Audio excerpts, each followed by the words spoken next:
Hello friends, இன்றைக்கி நம்ம சேனலில் என்ன பார்க்க போகிறோன்னா ரொம்பவே முக்கியமான எச்சரிக்கையான ஒரு ஜோதிட விஷயத்தையும் ஆன்மீக விஷயத்தையும் தான் இப்போ இந்த வீடியோவில் பார்க்க போகிறோம். ஸோ பார்க்குறதுக்கு முன்னாடி எதை பற்றிய விஷயங்கிறத இன்ட்ரோ மூலிமா ஷேர் பண்ணுறேன். எதை பற்றிய விஷயம் அப்படிங்கிறத இன்ட்ரோ மூலிமா ஃபஸ்ட்டு தெரிஞ்சுக்குங்க. தற்போது 2025 ஆண்டு நடந்துகிட்ருக்கு. இந்த ஆண்டில் 5வது மாதமான பிறந்து மே மாதமானது நடந்துகிட்ருக்கு. மே மாதம் முடியறதுக்குள்ள நிறைய கிரக மாற்றங்களும் முக்கியமான நாட்களும் வர இருக்கு. அதில் இப்போ ஒரு முக்கியமான நாளானது வர இருக்கு.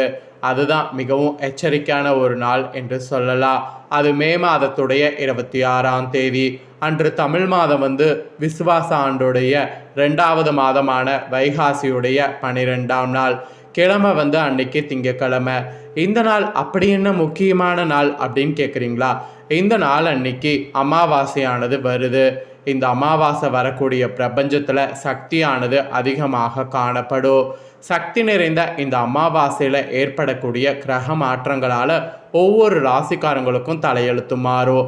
அப்படி மாறக்கூடிய தலையெழுத்தை அந்தந்த ராசிக்காரங்க தெரிஞ்சு பலனடையணுங்கிறதுனால ஒவ்வொரு ராசிக்கும் என்ன தலையெழுத்து மாறும் அப்படிங்கிறத ஷேர் பண்ணிகிட்ருக்கேன். அதில் இன்றைக்கி இந்த வீடியோவில் சிம்ம ராசிக்கு ஷேர் பண்ண போகிறேன்.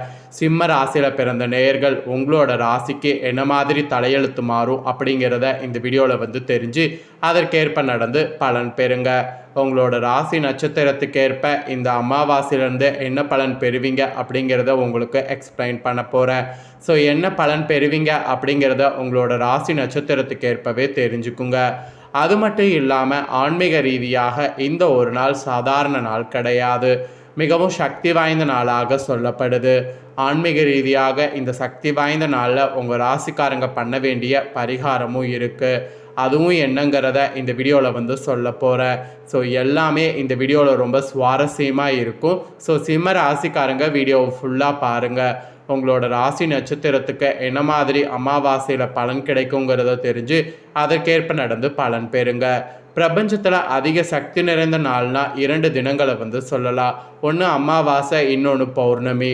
மாதந்தோறுமே அமாவாசை பௌர்ணமி வந்ததுக்கு பின்னாடி குறிப்பிட்ட சில நாட்கள் கிரகங்களிடையே சில மாற்றங்கள் ஏற்பட்டு அது ஒவ்வொரு ராசிக்கும் ஒவ்வொரு வகையில் தாக்கத்தை ஏற்படுத்தும். அதனால தான் அமாவாசையிலேருந்து என்ன நடக்குங்கிறத உங்கள் ராசிக்கு தெரிஞ்சு அதற்கேற்ப நடந்து பலனடைங்கிறத இந்த வீடியோவில் உங்களுக்கு ஷேர் பண்ணுறேன். ஃபஸ்ட்டு உங்களோட ராசிக்கு என்ன மாதிரி கிரகநிலைகள் அமைஞ்சிருக்குங்கிறத சொல்கிறேன். கிரகநிலைகள் என்ன மாதிரி அமைஞ்சிருக்குங்கிறத தெரிஞ்சுக்குங்க. சிம்ம ராசிக்காரங்க மகம், பூரம், உத்திரம் 1ஆம் பாதத்தில் பிறந்தவங்களுக்கு நான் சொல்லக்கூடிய கணிப்பு கரெக்டாக இருக்கும். ஸோ இந்த நட்சத்திரத்தில் பிறந்தவங்க வீடியோவை பாருங்கள். ஃபஸ்ட்டு கிரகநிலையை உங்களுக்கு ஷேர் பண்ணுறேன், அதை தெரிஞ்சுக்குங்க. ராசியில் கேது, கலஸ்தரஸ்தானத்தில் சனி ராகு, அஷ்டமஸ்தானத்தில் சுக்கிரன், பாக்கியஸ்தானத்தில் சூரிய புதன், தொழில் ஸ்தானத்தில் குரு சந்திரன், அயன சைன போகஸ்தானத்தில் செவ்வாய்.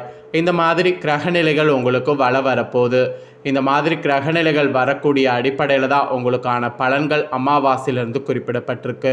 ஃபர்ஸ்ட் சிம்ம ராசி மகமில் பிறந்தவங்களுக்கு சொல்லப்பட்டிருக்கு. மகமில் பிறந்த சிம்ம ராசிக்காரங்களுக்கு இந்த மாத அமாவாசையிலிருந்து சக ஊழியர்களிடமிருந்து சகஜமாக பேசி பழகுவது நல்லது. அப்போ தான் பணவரவு உங்களுக்கு அதிகமாகும். எதிர்பார்ப்புகள்லாம் நீங்கள் எதிலோ உற்சாகமானது உண்டாகும். மன மகிழ்ச்சிக்காக பண செலவு செய்ய தயங்க மாட்டீங்க. நண்பர்களுடைய சேர்க்கையும் அவர்களால் உதவியும் கிடைக்கும். அதனால் நல்லா என்ஜாய் பண்ணும் என்பது சொல்லப்பட்டிருக்கு. அப்புறம் கலைத்துறையில் இருப்பவர்களாக இருந்தீங்கன்னா உங்களுக்கு புதிய வாய்ப்புகளானது தேடி தேடி வரும். கிடைக்கக்கூடிய வாய்ப்பினை பயன்படுத்தி கொள்வது புத்திசாலித்தனம். உடன் இருப்பவர்களை ஆலோசித்து காரியங்களை முன்னெடுப்பது உங்கள் வெற்றிக்கு தடை வராமல் காக்கும். அதனால் அந்த மாதிரி செயல்படுங்க. அரசியல் துறையில் இருக்கிறவங்களுக்கு கூட சாதகமான காலகட்டமாக இருக்கும். இருந்தாலும் புத்தி கூர்மையோடு செயல்களை ஆராய்ந்து செய்வது உங்களுக்கு நன்மையானது பயக்கும். அது மட்டும் இல்லாமல் மேலிடத்திற்கும் உங்களுக்கும் தேவையற்ற வாக்குவாதம் வரலாம். அதெல்லாம் தவிர்த்துக்கிறது ரொம்ப ரொம்ப ரொம்ப நல்லது. மாணவர்கள் நீங்கள் திட்டமிட்டு பாடங்கள் படிக்கணும். அப்போ தான் கல்வியில் வெற்றிக்கு உதவியாக இருக்கும். ஸோ மகமில் பிறந்த சிம்ம ராசிக்காரங்க இப்போ நான் சொன்ன இந்த பலன்களுக்கேற்ப இந்த அமாவாசையில் நடந்து பலன் பெறுங்க. இதுதான் உங்களுக்கு சொல்லிக்கப்பட்டிருக்கக்கூடிய முக்கியமான விஷயங்கள். அதாவது இதெல்லாம் நடக்கும் என்று ஜோதிடர்கள் சொல்லியிருக்கக்கூடிய மிக முக்கியமான விஷயங்கள். நெக்ஸ்ட்டு பார்த்தீங்கன்னு வச்சுக்கோங்களேன், சிம்ம ராசி பூரமில் பிறந்தவங்களுக்கு சொல்லப்பட்டிருக்கு. பூரமில் பிறந்த சிம்ம ராசிக்காரங்களுக்கு என்னென்ன பலன் கிடைக்குங்கிறத சொல்கிறேன், நோட் பண்ணிக்கோங்க.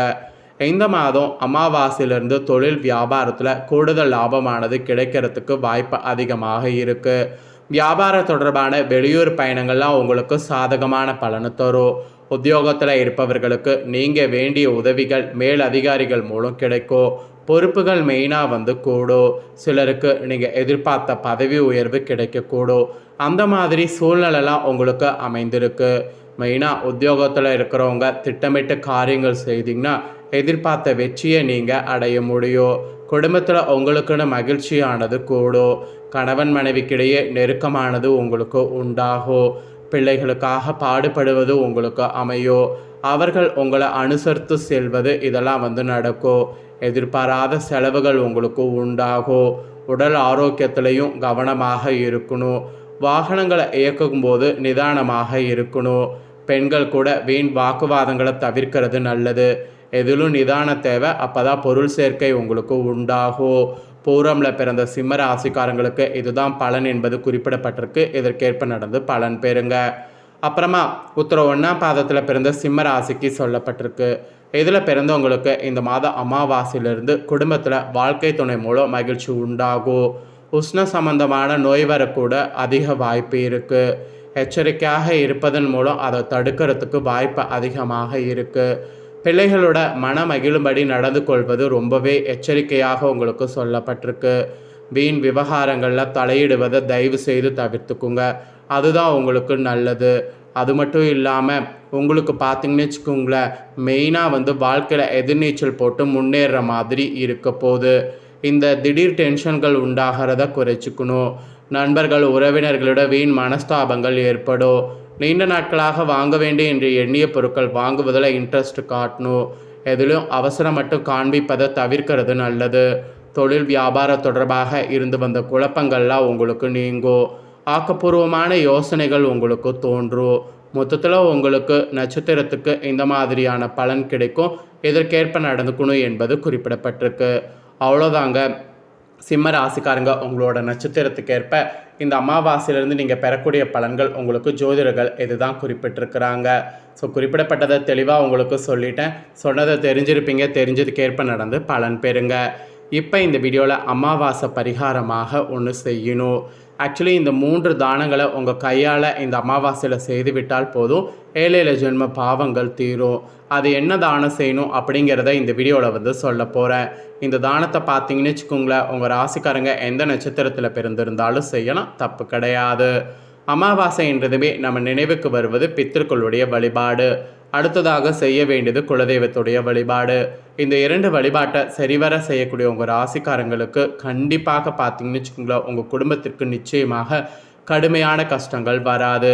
இது நம்ம எல்லாருமே தெரிஞ்சுக்க வேண்டிய விஷயம். இந்த தினம் திங்கட்கிழமையோடு சேர்ந்து வரக்கூடிய அமாவாசை. பித்திருக்களுக்கு கொடுக்க வேண்டிய திதி தர்ப்பணங்கள் தவறாமல் கொடுத்து விடுங்க. குடும்பத்தோடு சேர்ந்து குலதெய்வத்தையும் நினைத்து வழிபாடு செய்யுங்க. சரி, இது பொதுவாக எல்லாரும் அமாவாசை தினத்தில் செய்யக்கூடிய ஒரு வழிபாட்டு முறை. நம்மள பல பேருக்கு தெரியாமல் இருக்கக்கூடிய இன்னொரு விஷயம் இருக்குது. இந்த விஷயங்களெல்லாம் தாண்டி நம்ம வேறு சில விஷயங்களை இந்த அமாவாசை நாளில் செய்வதன் மூலம் செய்த பாவங்கள் குறையும் என்று சொல்லப்படுது. அந்த வரிசையில் இந்த அமாவாசை தினத்தில் நாம் செய்ய வேண்டிய 3 தானங்கள் என்னென்ன என்பதை தான் இப்போ நான் உங்களுக்கு சொல்ல போகிறேன். அமாவாசை தினத்தில் செய்ய வேண்டிய அந்த 3 தானங்களை பற்றி தெரிஞ்சுக்குங்க.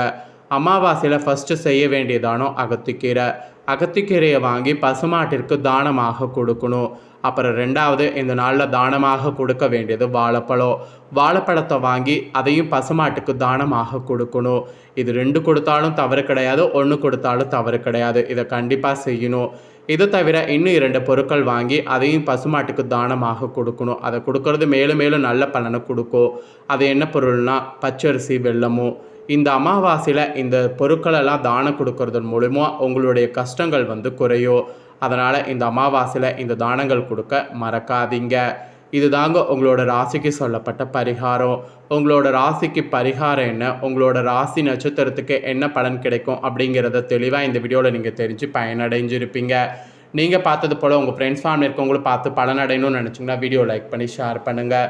வீடியோவை உங்கள் ஃப்ரெண்ட்ஸ் ஃபேமிலியில் இருக்கிறவங்களும் பார்க்கட்டும். அவங்களும் வந்து சிம்ம ராசிக்காரங்களாக இருந்தாங்கன்னா இந்த தாள்களை தெரிஞ்சு இதை கேட்ப நடந்து பலனடையட்டும். நெக்ஸ்ட்டு நம்ம சேனலில் போடக்கூடிய வீடியோலாம் தெரிந்து கொள்ள மறக்காமல் நம்ம சேனலை சப்ஸ்கிரைப் பண்ணுங்கள். வேறொரு வீடியோவில் சந்திக்கிறேன். நன்றி.